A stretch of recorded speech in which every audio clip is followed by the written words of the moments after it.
Good afternoon. Today's the 8th of April. It's the first day of the London Optimal Emissions Zone. And we're still in the European Union, for now anyway. And I want to take the time today to talk about the best-selling cars for March 2019. It's a interesting list this month, actually.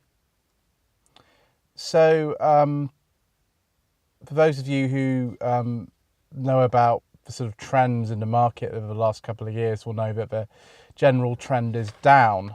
March is generally the month where the car industry sells more cars than in any other month. September is also a big month, but March is bigger because the 19 plate for this year comes out, and that looks a bit, more trendy than the 69 plate that's going to be coming later on. So March tends to be the month where they sell, most of their stuff.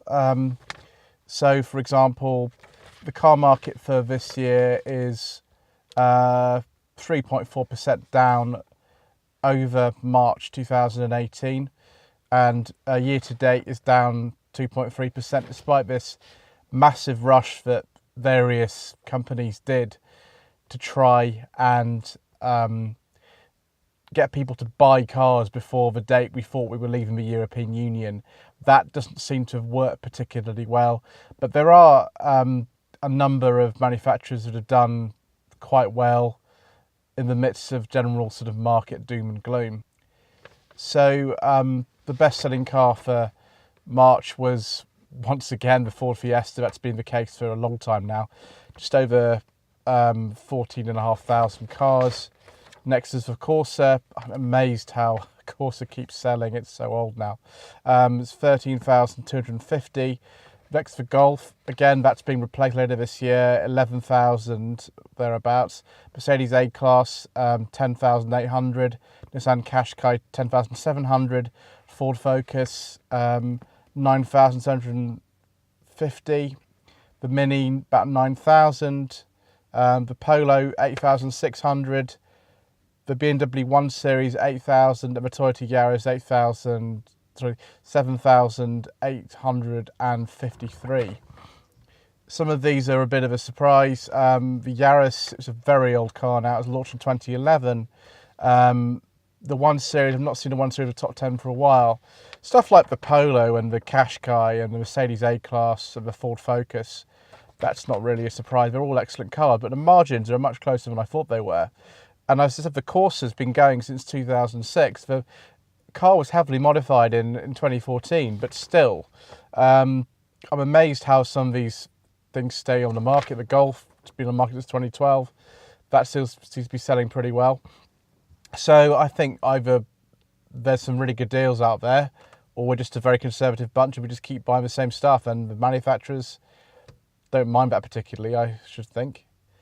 So with this whole business of diesel being not really a flavour of the month, I mean, last month it was down 21.4% over March 2018, and then petrol's up by 5.1%.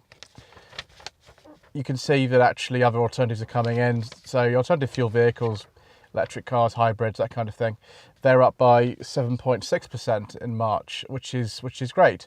It's the way things are going, and by 2040, all cars will have to be pretty much entirely electric. So, it's good to see there's being a change, although it's not as great a change as you'd possibly expect. Looking down my list of manufacturers here, some of them really aren't doing very well, and some of them are doing exceptionally well. Let's just go over some of them now. I'll go in alphabetical order. Abarth, that's down 22%, and Alpha down 39%. There's two FCA brands, Fiat Chrysler Automobile brands, that are doing very badly, and that's a trend that pretty much is across the board for March. Audi is down 6%, and Bentley's plus 11%. I don't know quite how that's happened because most luxury brands are down. But anyway, BMW minus 4%. Citroën are up by 22%. That's pretty good. Dacia up by 85%. Clearly, in a market where everything's uncertain, you can still get a cheap car. A DS, that's down by 54%, contrast to Citroën. Fiat down by 2%, Ford down by 19%. Honda down by 16%, Hyundai down by 12%. Biggest loss of all, I think, is Infiniti, which is down by 72%. That's because they've recently said they're going to withdraw Infiniti from the UK market. Jaguar's up, by 20%, which is great for the jobs and things. Although at the moment, I think the factories that make Jaguars and Land Rovers in this country are on a bit of a sort of standstill because of Brexit. Jeep's down by 25%. Kia is up by 1.4%. I don't know why Kia is up and Hyundai's down. I don't really understand that. But yeah, I think Kia possibly in this country has better sales than Hyundai. Land Rover are up by 0.15%. So both Jaguar and Land Rover had a very good month last month. Lexus up by 4%. Lexus up by. Lotus down by 28%. Maserati down by 44%. Mazda down by 13%. Well, that new Mazda 3 can't come soon enough, really. That's going to be maybe a bit of a changer for them. McLaren down by 51%. I mean, would you invest in a £200,000 sports car at the moment? Maybe not. Mercedes up by 1%. Mercedes is really like a volume manufacturer now. They have a massive range, and their A-Class is, one of the best-selling cars in Britain. So they're not really a luxury brand as such. And in my opinion, anyway. MG up by 63%. Again, the rise of MG is astonishing. Up by 103%, 2017 to 18. Mini up by 5%. Mitsubishi down by 8%. They really need something sort of good to replace Mitsubishi ASX, but they're just facelifting it and putting a petrol engine in it, which I don't think is a good idea. Nissan down by 19%. Peugeot up by 0.1%. Actually, just to hold of this market's pretty good. Porsche down by 39%. Again, who wants to buy a really expensive car apart from maybe a Bentley for some reason?